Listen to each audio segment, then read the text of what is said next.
అలాగే దేవుడు కూడా ఈ భూమి మీద పంపించి మనల్ని అన్ని సదుపాయాలు చేసి ఈ భూమి మీద పంపించాడు. నన్ను తెలుసుకోవాలని, ఈ పండ్లు తినైనా ఈ ప్రకృతి చూసైనా నేనున్నానని తెలుసుకోవాలని మనిషి ఇస్తుంటే ఈ ప్రకృతిని తేరగా అనిపిస్తున్నాడు, కానీ ఆ దేవుని తెలుసుకోలేకపోయాడు.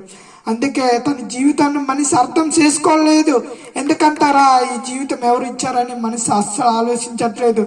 ఒక తుచ్చమైన ఆలోచన కొరకు ఏం చేస్తాను, ఇదేనా నా బ్రతుకు అని అనుకుంటున్నారు కొంతమంది. ఈ 60-70 సంవత్సరాల కొరకు ఏం చేయాలి, నేను చచ్చిపోతే బాగున్ను, నా తల్లిదండ్రులు తిట్టారని, అలాగే కుటుంబీకులు ఏమో అన్నారని, అలాగే మా ఊరోళ్ళు నా గురించి చెడ్డగా అన్నారని కొంతమంది ఆత్మహత్యలు చేసుకుంటున్నారు. అలాగే కొంతమంది ఏంటంటే పురుగుల మందు తాగుతున్నారు, కొంతమంది సీర కట్టుకుని మెడకి ఊరి తీసుకుంటున్నారు ప్యాన్ దగ్గర. తన జీవితం అర్థం కాలేదు. ఈ 60-70 సంవత్సరాల కొరకు అర్థం కాలేదు. అసలు ఎందుకు పుట్టానని మనసు ఆలోచించట్లేదండి. తల్లిదండ్రులు అనుకుంటారు నా పిల్లవాడి కొరికే నేను పుట్టాను అంటారు.